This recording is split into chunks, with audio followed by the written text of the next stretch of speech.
महाराष्ट्र के मुख्यमंत्री उद्धव ठाकरे की कुर्सी पर शुरू से ही खतरे के बादल मंडरा रहे हैं।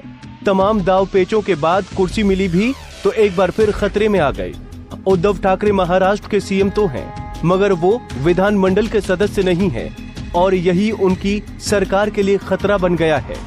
28 मई तक अगर उद्धव ठाकरे विधानमंडल के सदस्य नहीं बनते हैं तो उन्हें सीएम पद से इस्तीफा देना पड़ेगा।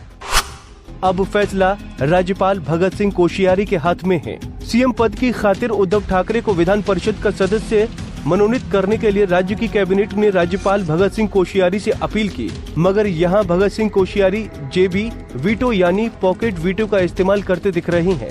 इस वीटो के तहत गवर्नर प्रस्ताव को अपने पास लंबित रखते हैं और उस पर कोई जवाब नहीं देते हैं। गवर्नर भगत सिंह कोश्यारी की ओर से कोई जवाब मिलता न देखकर उद्धव ठाकरे ने प्रधानमंत्री नरेंद्र मोदी से भी बात की और अनुरोध किया कि वो इस मामले में हस्तक्षेप करके इसे जल्द से जल्द हल कराने का प्रयास करें। महाराष्ट्र की गठबंधन सरकार का तर्क है कि कोरोना के इस संकट के समय उन्हें ये सुनिश्चित करना चाहिए कि राज्य सरकार पर कोई संकट न आए।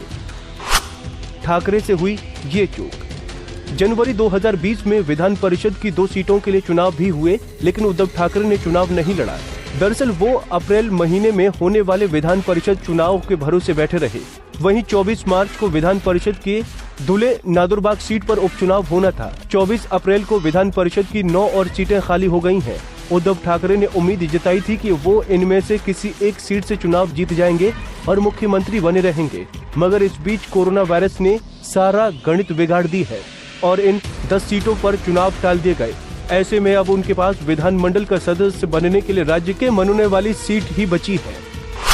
राज्यपाल की चुप्पी ने किया अघाड़ी सरकार को बेचैन।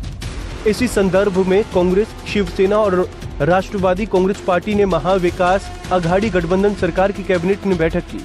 अजित पवार की इस बैठक में प्रस्ताव पारित किया गया कि गवर्नर उद्धव ठाकरे को विधान परिषद के लिए मनोनीत कर दें, मगर कैबिनेट के इस प्रस्ताव पर गवर्नर की ओर से अभी तक कोई प्रतिक्रिया नहीं आई। गवर्नर के इस रुख से महाविकास अघाड़ी सरकार की बेचैनी बढ़ गई है। हाईकोर्ट पहुंचा मामला। बॉम्बे हाईकोर्ट की नागपुर बेंच में रामकृष्ण उर्फ राजेश पिल्लई नाम के शख्स ने याचिका दायर की थी, जिसमें मांग की गई कि उद्धव ठाकरे को मनोनीत करने के प्रस्ताव पर रोक लगाई जाए।